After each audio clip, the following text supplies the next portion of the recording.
ଏବେ ସାମ୍ନାକୁ ଆସିଲା ଆଉ ଏକ ବଡ଼ ଖବର। ଆସନ୍ତା 24 ତାରିଖରୁ ରାଜ୍ୟରେ ପୁଣି ବର୍ଷାର ସମ୍ଭାବନା ଜାରି ରହିଛି।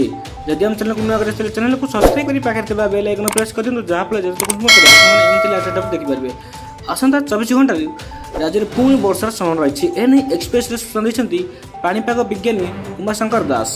ପଶ୍ଚିମ କେନ୍ଦ୍ରୀୟ ବଙ୍ଗୋପସାଗରରେ ଲଘୁଚାପ ପାଇଁ ବର୍ଷା ଆଶଙ୍କା ରହିଛି। ଏହାର ପ୍ରଭାବରେ ଓଡ଼ିଶା ଉପରେ ଏକ ପୂର୍ବାବଳି ନିମ୍ନଚାପ ରେଖା ସୃଷ୍ଟି ହେବାର ସମ୍ଭାବନା ରହିଛି।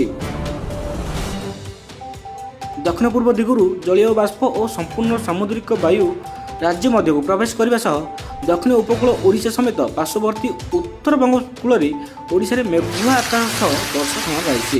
କେନ୍ଦ୍ରାପଡ଼ା, ଜଗତସିଂହପୁର, ପୁରୀ, ଖୋର୍ଦ୍ଧା, ଗଞ୍ଜାମ, ଗଜପତି, ରାୟଗଡ଼ା ଜିଲ୍ଲାରେ ବର୍ଷା ହେବ।